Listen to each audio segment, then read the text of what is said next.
Okay, so hey guys, today we're going to continue our discussion on functions. And so we talked about functions in section 1 of chapter 4, namely we defined them and gave them some properties. And then in section 2 we talked about how to build new functions from functions that we already understand.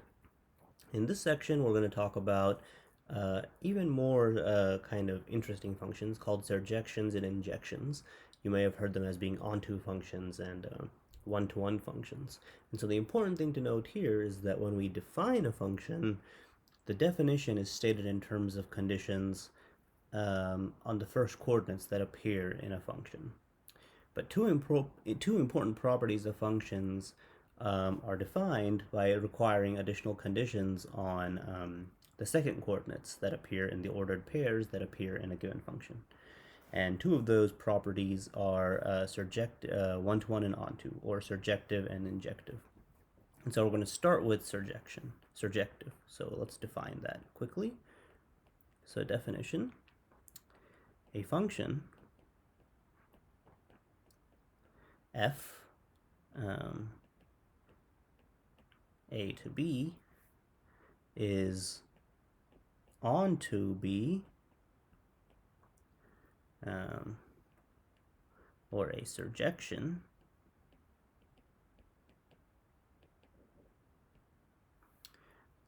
if and only if the range of f is equal to b.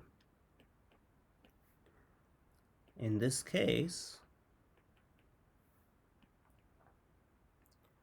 we write f a to b in the standard way, but over the arrow we write onto. Okay? And so notice the condition here, range of f equals b. So recall that when we introduced range,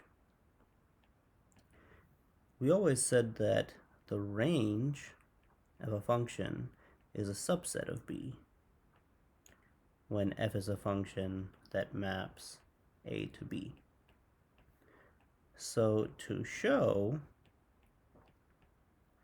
f is surjective,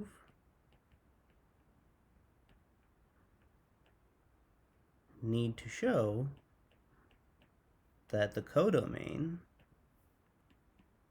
is a subset of the range of f. That is, find for all b in b and a in a such that f of a equals b. Okay, so that's how we prove that a function is onto. And now, when you say onto, sometimes a mathematician or person in general will say a function is onto. Specifically, not specifically, but in general, when you say a function is onto, you have to define the set for which the function is onto. You have to say, f is onto the real numbers, or f is onto the integers, or something. But when the codomain is clear from context, you can just say a function is onto. Or if you want to be really fancy-schmancy, you can just say a function is surjective. So let's try to prove that the following function is surjective. So example, prove f from the reals to the reals, so it's a real valued function, with f of x equal to x plus 2 is onto R. Okay, so how do we do that? Looking at the strategy we just delineated in the above recall little section, we just have to find a real number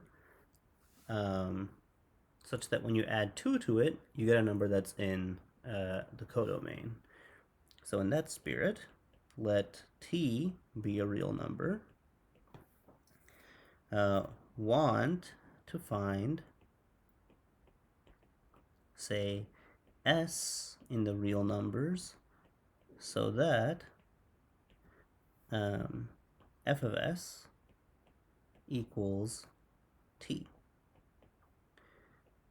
So f of s equals what? It equals s plus 2. And so can we find a real number s such that when you add 2 to it, it spits out t? Yes. So we choose s to be equal to t minus 2. Then f of s is equal to t. Okay. So f of x is surjective. And we just proved that. Yeah. So f of x is surjective. Okay, cool. One way to visualize surjectiveness, surjections, is in the following way. So I like to draw maps like this. So let f go from A to B, let it be onto. Okay. And so let's say this is A, and this is B. And so let's say A, B, C, D, E, F. And then we have 1, 2, 3, 4, 5, 6. So let me get different colors now. So a function, if it maps in the following way, is a surjection. Okay, if I just take A to 1, B to 2, C to 3, D to 4, E to 5, and F to 6, this is certainly a injection, because a surjection, because every element in B has a pre-image in A. Okay, but that's not the only thing. That's not the only function that can be thought of as being a surjection. So, for example, if A is mapped to 1, and then A is mapped to 2, and A is mapped to 3, and 4, and 5, and 6, this is also an onto function. Because, again, every element in B has a pre-image in A. That's the only condition that we need to check to see if a function is surjective. Does every element of my codomain have a pre-image in the set A? And if the answer is yes, then you have a surjection. And if the answer is no, then you don't. Okay, so let's look at another example. So you don't need to really do a rigorous proof if you're trying to show that a function is not surjective. You just need to find a counterexample to the claim. So let's look at the following example. So let g go from R to R with g of x equal to x squared plus 1. G is not onto R. Why? Note, there is no x in the real numbers with g of x equal to minus 2, right? If you try to solve that, you would get x squared plus 1 equals minus 2, which would mean x squared equals minus 3, and that's just not going to happen, right? And so this is an example of how you would prove a function is not surjective. So find counterexample.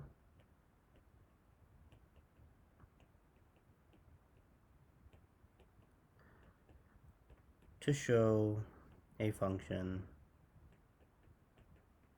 is not onto or surjective. Okay. Okay. So yeah.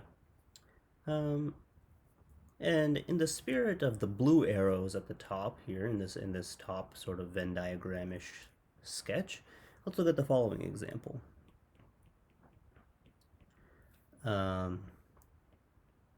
Let m be a function that takes the Cartesian product of the integers with itself to the integers with m of xy equals just the product of x and y.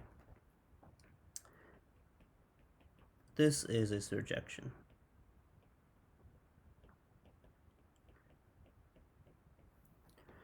But in this example, any integer actually has multiple preimages. Any integer can have multiple preimages.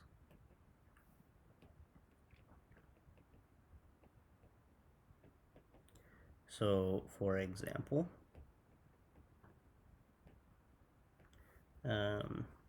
8 equals m of 8, 1. It equals m of 2, 4, right? So it has two preimages, but the point is to show that a function is surjective, you only need to find one preimage.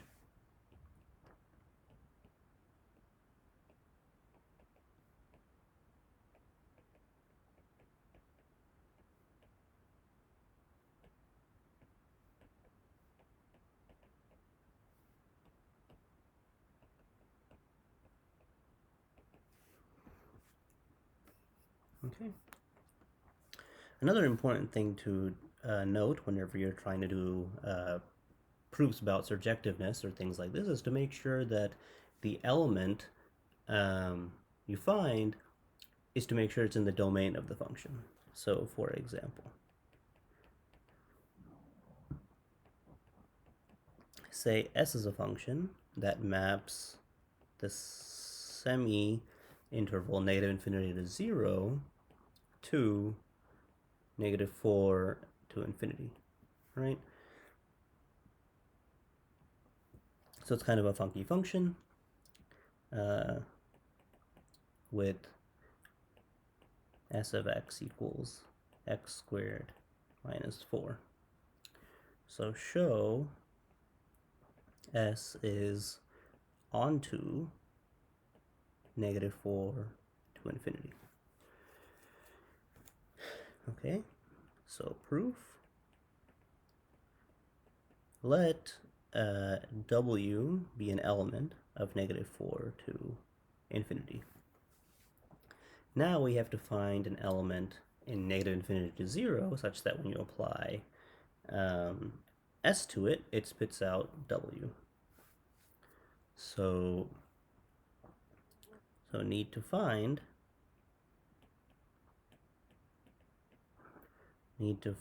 say t in negative infinity to 0 such that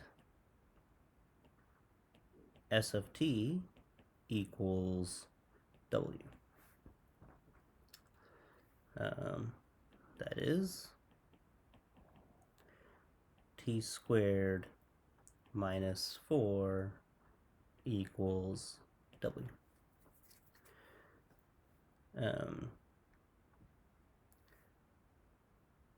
Note w is greater than or equal to negative 4. So w plus 4 is greater than or equal to 0. And so it actually makes sense for me to evaluate the square root of w plus 4. But that's a very important thing to check. So notice that in the above expression t squared minus 4 equals w, I'm tempted to solve for t, but I get t squared is equal to w plus 4. And I have to make sure that w plus 4 is a positive number or a non-negative number before I can take a square root of it. Yeah? So I have to make sure w plus 4 is a non-negative number before I can take a square root of it. So choose t equals the negative square root of w plus 4. So why do I choose t to be the negative square root of w plus 4 and not the positive square root? It's because the domain of S goes from negative infinity to 0, and so I have to make sure the element I find is in the domain. If I choose the positive version, I'm no longer in the domain. Then S of t equals w, and so we're done. So let me just write a note here. Note, can't choose t equals square root of w plus 4 because then t is not in the domain of S. Okay. Next, we're going to talk about some theorems that emerge from, or not emerge, but are related to surjectiveness, and some of these are kind of obvious. So first, if we're going to talk about compositions of onto functions, so if f maps A onto B, and G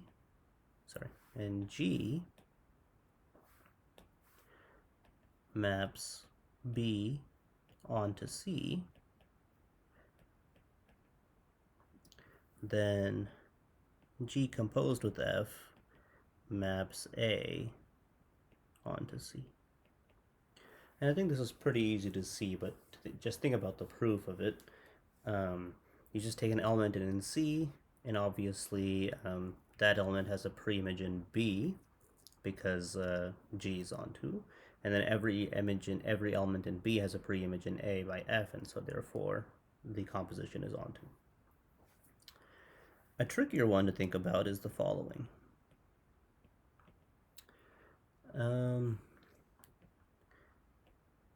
If f is a function that maps A to B, and g is a function that maps B to C, and the composition of the two functions maps A onto C, okay, then G maps B onto C. So this is kind of a strange thing, is we don't know something about the functions individually, but we know something about the composition, and that tells us something about one of the functions that's individually. So the second function in this composition is going to be onto if the composition is onto. Okay, so let's quickly prove this.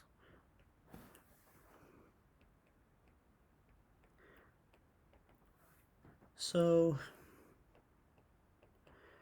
let little c be in C. We need to show that C, the set, is a subset of the range of G, right?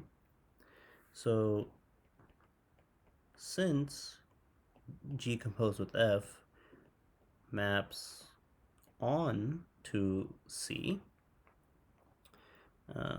there exists an A in A such that the composition of the two maps spits out C. If I write this out in a more telling form, sorry, I don't know where that came from.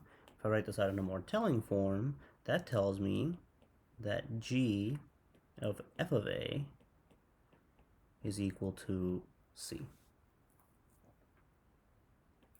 So now let B be in B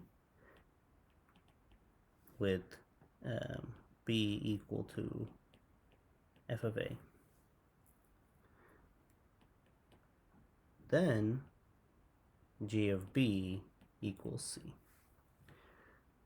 So there exists a B in B such that G of B equals C. So G is surjective, and that's the end of the proof. Okay, and so that concludes our discussion about surjectiveness. Let's move on to the next important property. So definition, a function f from a to b is, sorry, not on to,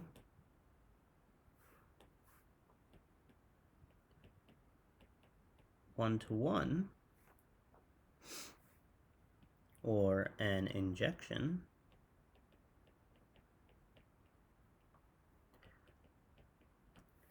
if and only if whenever f of x equals f of y, x equals y. We write f in the standard arrow notation with a one-to-one written in this sort of 1-1 format above the arrow. And so how do you prove this about functions? You just use a direct proof. And the way you do that is usually you're given a function and its definition. You assume that two images are identical for two different elements taken from the domain, and then you try to prove that the two different elements are the same. So let's see that in an example. Example, show that f from R to R with f of x equals 2x plus 1 is injective.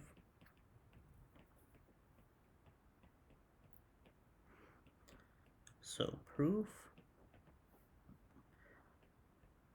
say f of x equals f of y.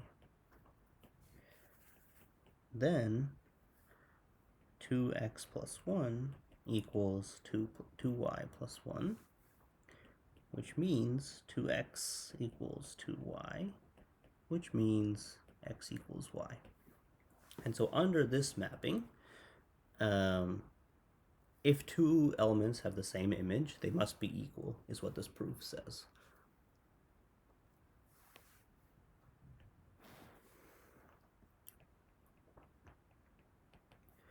Example, the function r of x, which is going to be equal to the absolute value of x, is not injective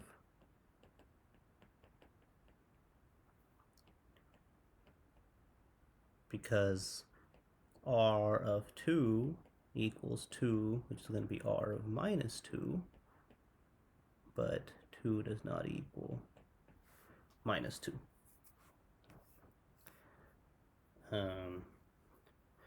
One graphical way to think about one-to-one functions is, so recall from when we were thinking about functions and stuff, we introduced this idea of a vertical line test. Well, to test to sort of see if a function is injective, you can use what's called the horizontal line test. And so again, this is not a proof, but it's sort of an intuition giver. So let's look at a plot here.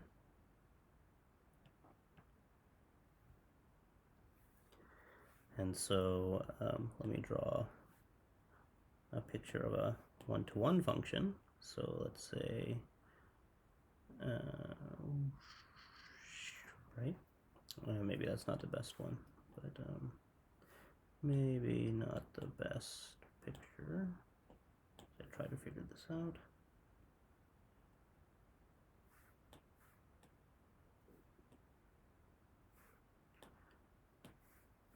Okay. Okay, so we'll just go with that one, and then a second function. Let's go with this nice little parabola looking thing.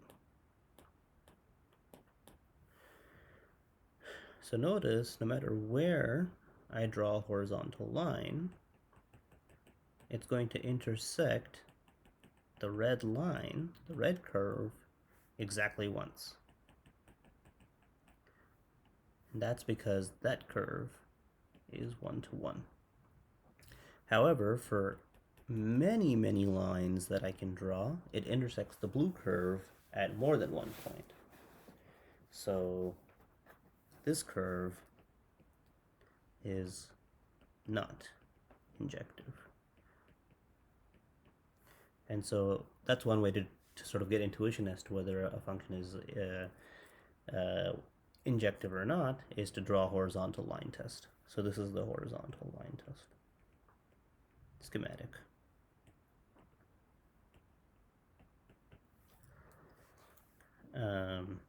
If we want to do this sort of Venn diagram little thing that we did for surjections, but now with injections. So we have A, B, C, D, F, 2, 3, 4, 5, 6. Its A can be mapped to 1. Let's say B is mapped to 6. C is mapped to 2. D is mapped to 3.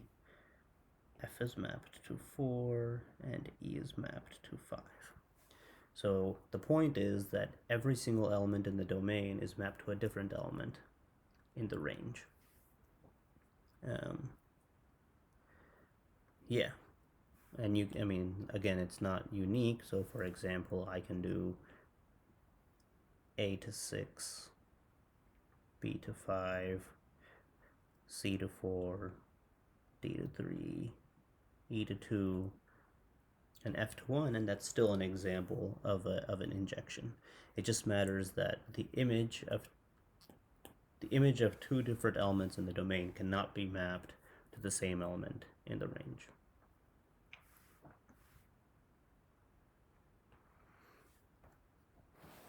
Okay. So let's continue with some examples.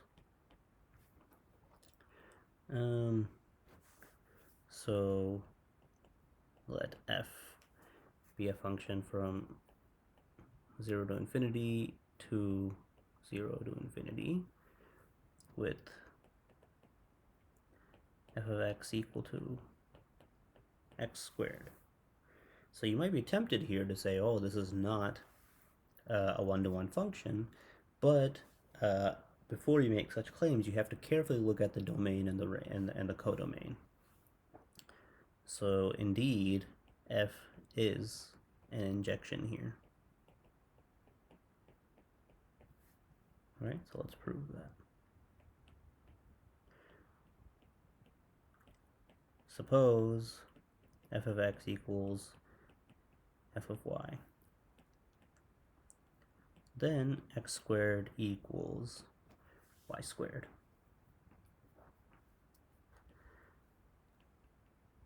Then x equals y, or x equals minus y. But x is greater than or equal to 0, y is greater than or equal to 0. So it must be that x equals y. And so note, these two claims here come from the fact that x, y are taken from 0 to infinity.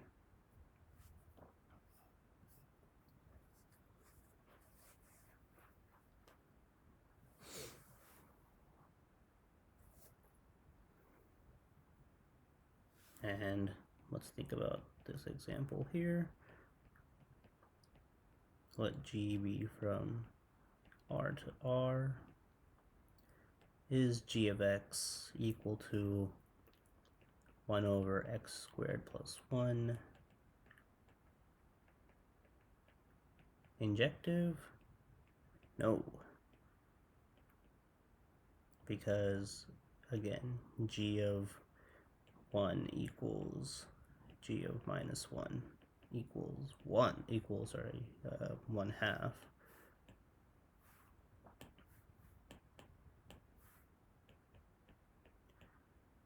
But 1 does not equal minus 1. So it's clearly not an injection. Okay, so some analogous theorems from the surjection section. So theorem, if F is an injection from A to B and G is an injection from B to C,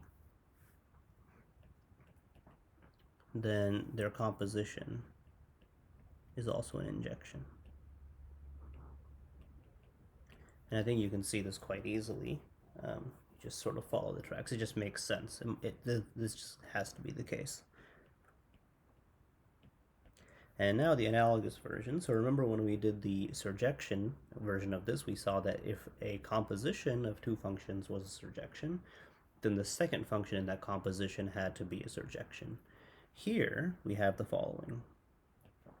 If f is a function from A to B, and g is a function from B to C, and the composition is a function from A to C and it's 1 to 1, then f must be 1 to 1. So the first function taken in this composition must be 1 to 1.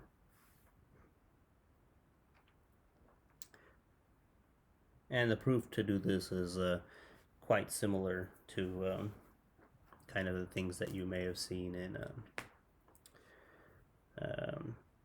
the surjection proof. So what do you do to make sure a function is a surjection is an injection is you take two elements in A and then you say they're mapped to the same element in B under the mapping F, and then so you assume they're mapped to different elements, the same element in F, and then so that means whenever you, well, okay, so if we prove it, so let f of x equal f of y, and so both of these are in B now, right, in the set B, then because they're the same, I can apply a function, g, to both sides and I get the same output. But now these are the same. The composition of g and f is 1 to 1, so that tells me that x equals y. And so, yeah, it must be the case that f of x, f is an injection. Okay, one more theorem.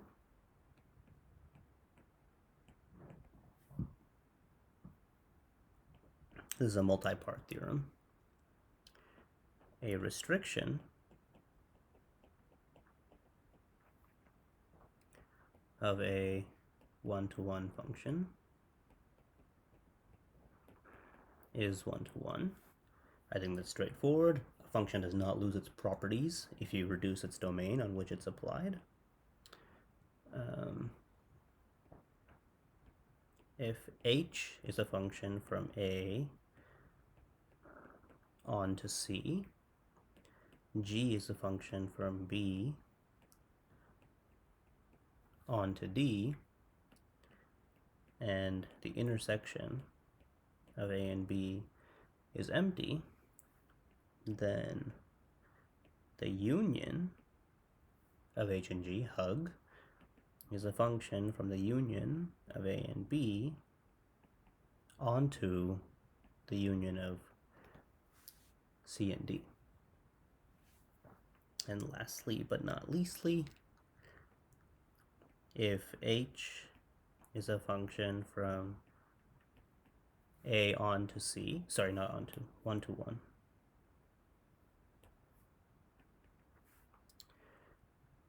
and g is a 1 to 1 function from B to D with A and B disjoint, and C and D disjoint, Then H union G takes A union B with 1-to-1 into CUD, CUD. And I'm just going to leave it at that. That finishes up this section, so I hope you enjoyed it. Alright, it's a relatively straightforward section. I would focus on the computations to prove that functions are surjective and functions are injective. Alright, so I'll see you next time with the next lecture. Thanks.